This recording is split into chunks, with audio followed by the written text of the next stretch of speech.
2208065039 ingin memaparkan ringkasan materi tentang sejarah metodologi desain oleh dosen pengampu Pak Dian Cahyadi, SSN MTS. Yang pertama, pendahuluan.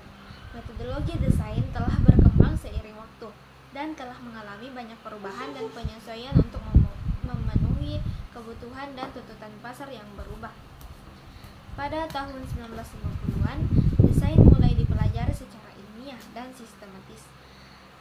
Salah satu kontributor awal dalam pengembangan metodologi desain adalah arsitek Christopher Alexander yang dikenal karena teorinya tentang pola dalam arsitektur. Adapun beberapa contoh pola arsitektur yang dikembangkan oleh Alexander antara lain pola jendela duduk, pola bukaan di sudut, pola tangga belok, pola teras tingkatan, dan pola teras berpagar. Contoh penerapan pola-pola arsitektur ini bisa ditemukan dalam desain lingkungan, perencanaan kota, dan desain bangunan. Sebagai contoh, pola jendela duduk dapat diterapkan pada desain bangunan hunian agar menciptakan area yang nyaman dan terang untuk duduk dan bersantai. Ide-ide Alexander sejak itu telah berpengaruh dalam berbagai disiplin desain termasuk arsitektur, perencanaan kota, dan rekayasa perangkat lunak. Karyanya telah menginspirasi banyak desainer dan pemikir lainnya untuk mengeksplorasi penggunaan pola dan pendekatan sistematis lainnya dalam desain. Pada tahun 1960-an, konsep desain berorientasi pengguna mulai berkembang, di mana desain difokuskan pada pengalaman, kebutuhan, dan pengguna. Pada tahun 1990, proses desain mulai dibagi menjadi tahapan-tahapan yang terstruktur, seperti tahapan konseptualisasi, perencanaan, pengembangan, dan evaluasi. Pada tahun 1980-an dan 1990-an, teknologi mulai memainkan peran dan semakin penting dalam desain. Pada tahun 2000-an, konsep desain responsif mulai berkembang, di mana desain harus mampu menyesuaikan dengan perubahan lingkungan dan kebutuhan pengguna. Pada saat ini, metodologi desain terus berkembang dan berubah, didorong oleh teknologi yang semakin maju dan tuntutan pasar yang terus berubah. Namun, pendekatan yang berpusat pada penggunaan tetap menjadi dasar dari hampir semua metodologi desain modern. Selanjutnya, tinjauan singkat.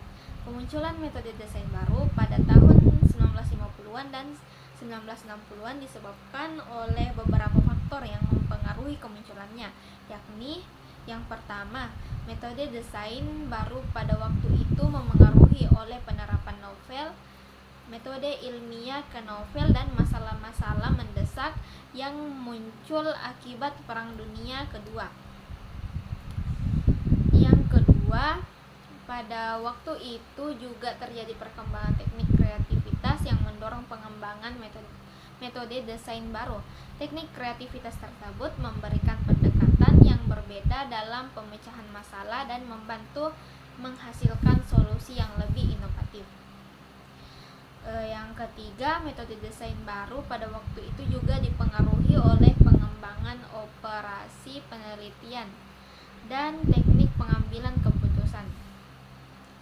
Adapun faktor-faktor tersebut membantu menciptakan pendekatan desain baru yang lebih sistematis, ilmiah, kreatif, yang masih menjadi landasan bagi praktik desain saat ini. Yang ketiga, hubungan antara metodologi desain dan ilmu pengetahuan. Metodologi desain dan ilmu pengetahuan saling terkait dan saling memengaruhi dalam berbagai cara. Di sisi lain, metodologi desain juga dapat memberikan kontribusi penting bagi ilmu pengetahuan. Misalnya, dalam bidang teknik, desain eksperimen sering digunakan untuk memformulasikan dan menguji hipotesis ilmiah. Dalam hal ini, metodologi desain membantu ilmuwan untuk mengembangkan dan mengevaluasi metode pengujian yang dapat menghasilkan data yang konsisten dan dapat dipercaya. Dalam kesimpulannya, metodologi desain dan ilmu pengetahuan saling mempengaruhi dan saling melengkapi dalam proses pengembangan produk dan sistem. Yang keempat, perkembangan terbaru dalam metodologi desain.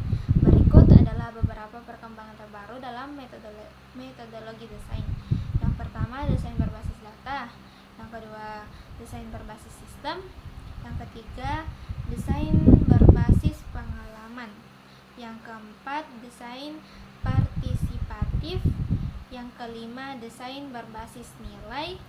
Yang keenam,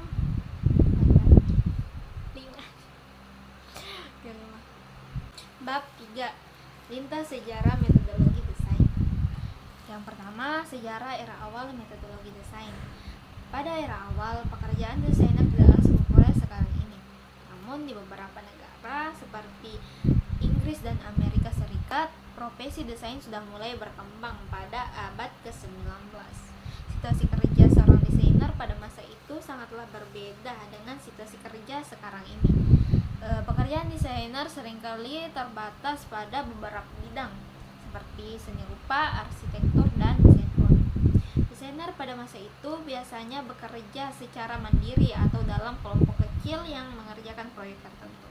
Seorang desainer harus bekerja secara manual untuk membuat desain menggunakan alat dan teknik yang sederhana seperti pensil, kertas, dan alat menggambar seperti setir dan busur.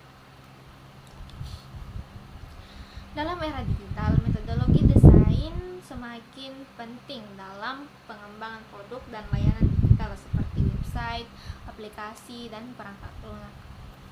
Selanjutnya, perkembangan metodologi desain. Metodologi desain terus berkembang dan mengalami perkembangan yang signifikan dengan adanya pendekatan baru seperti desain berbasis data, desain berbasis sistem, desain berbasis pengalaman, desain berbasis partisipatif, dan desain berbasis nilai. Perkembangan ini dapat membantu meningkatkan kualitas produk dan memenuhi kebutuhan pengguna serta pemangku kepentingan lainnya. Dari lintasan waktu ini dapat dilihat bahwa metodologi desain telah berkembang dari pendekatan ilmiah hingga pendekatan pengguna menjadi fokus utama dalam desain. Pengembangan ini juga didukung oleh teknologi dan metodologi baru seperti pengumpulan dan analisis data, pemecahan masalah secara kreatif, dan pemikiran yang berbasis sistem. Kiranya cukup sekian yang bisa saya sampaikan, kurang lebihnya mohon dimaafkan. Wassalamualaikum warahmatullahi wabarakatuh.